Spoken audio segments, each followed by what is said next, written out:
বাসুদেৱায় নমস্কাৰ বন্ধুসকল যোৱা ভিডিঅ'ত আমি পৰম আয়ু গণনাৰ ওপৰত আলোচনা কৰিছিলোঁ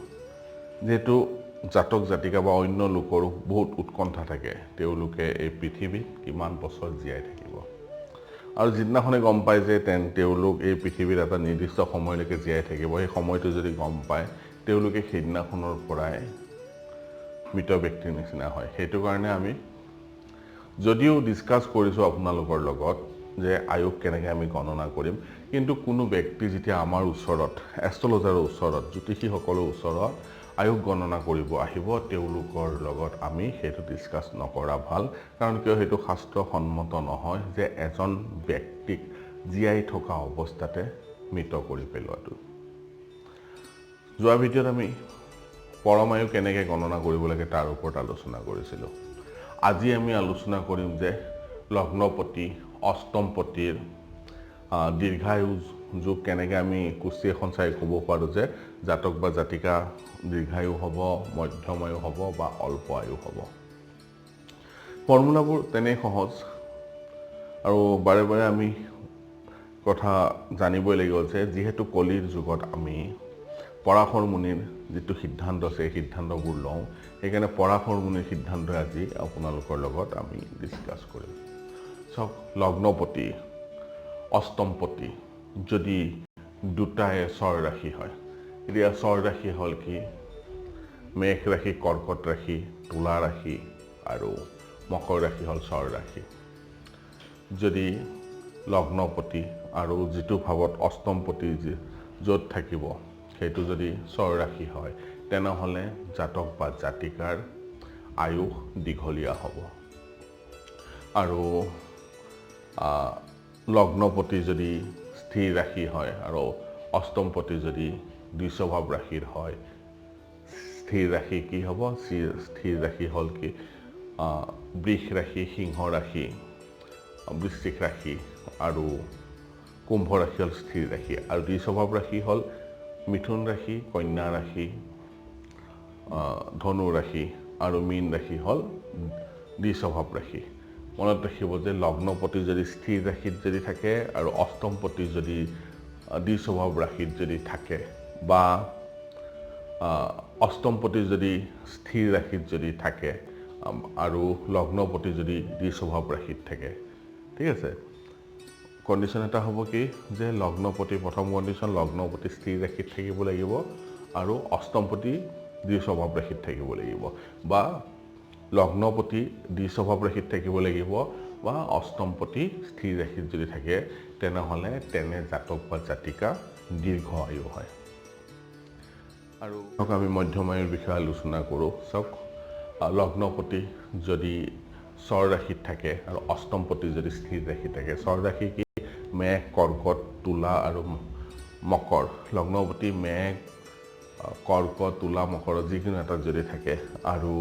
অষ্টমপতি যদি স্থিৰ ৰাশিত যদি থাকে স্থিৰ ৰাশি হল বৃষ সিংহ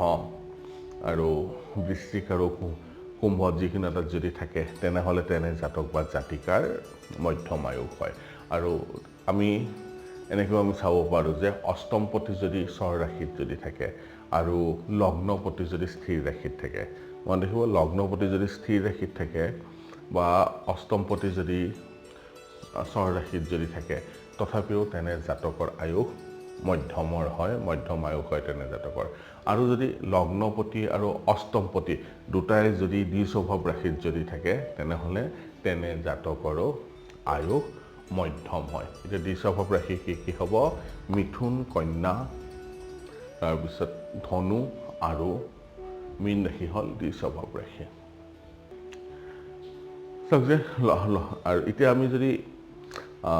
অল্প আয়ুৰ বিষয়ে আলোচনা কৰোঁ লগ্নপতি আৰু অষ্টমপতি মিলাই যদি অল্প আয়ুৰ বিষয়ে আলোচনা কৰোঁ তেনেহলে কি হ'ব লগ্নপতি আৰু অষ্টমপতি যদি দুটাই স্থিৰ ৰাশিত থাকে দুটাই যদি বৃষত থাকে বা সিংহত থাকে বা বৃশ্চিকত থাকে বা কুম্ভত যদি থাকে বা এটা যদি দ্বিস্বভাৱ ৰাশি থাকে দ্বিস্বভাৱত থাকে আৰু আনটো যদি এটা যদি স্বৰ ৰাশিত থাকে আৰু আনটো যদি দ্বিস্বভাৱ ৰাশিত থাকে স্বৰ ৰাশি হ'ল কি হ'ব যে স্বৰ ৰাশি 1 মেঘ কৰ্কট তুলা আৰু বৃশ্চিকত যদি থাকে ঠিক আছে লগ্নপতি হওক বা অষ্টমপতি হওক যদি মেঘত থাকে কৰ্কটত থাকে তুলাত থাকে বা মকৰত থাকে বা লগ্নই হওক বা অষ্টমপতি হওক যিকোনো এটা যদি দ্বিস্বভাৱ ৰাশিত যদি থাকে দ্বিস্বভাৱ ৰাশি মানে কি মিথুন কন্যা ধনু আৰু মীনৰ ভিতৰত য'তেই নাথাকক কিয় যদি থাকে তেনেহ'লে তেনে জাতকৰ আয়ুস অল্প আয়ুস হয় চাওক এনেকৈ আমি পৰম আয়ু মধ্যম আয়ু আৰু অল্প আয়ু আমি ধুনীয়াকৈ ওলাই ল'ব পাৰোঁ শনি চন্দ্ৰ বা লগ্ন আৰু চন্দ্ৰৰ দীৰ্ঘায়ু মধ্যম আয়ু আৰু অল্প আয়ু কেনেকৈ আমি চাম চাওক আমি আগতে যেনেকৈ লগ্নপতি আৰু অষ্টমপতিৰ যেনেকৈ আমি আয়ুস নিৰ্ণয় কৰিছিলোঁ ঠিক আছে ঠিক তেনেকৈ শনি চন্দ্ৰ বা চন্দ্ৰ আৰু লগ্নৰ পৰাও ঠিক আছে লগ্ন আৰু চন্দ্ৰ য'ত আছে সেই ৰাশিটোৰ পৰাও আমি ৰাশিৰ পৰা স্বৰ স্থিৰ নে দ্বিস্বভাৱ ৰাশিত আছে ঠিক একে পদ্ধতিৰে আমি দীৰ্ঘায়ু মধ্যম আয়ু আৰু অল্প আয়ুৰ বিষয়ে আমি বিবেচিত কৰিব পাৰোঁ আমি নিৰ্ধাৰিত কৰিব পাৰোঁ এই ফৰ্মুলাবোৰ আপোনালোকৰ কুস্তিত লগাব খুব ধুনীয়াকৈ ওলাই যায় যে জাতক বা জাতিকাৰ আয়ুস কিমান হ'ব আৰু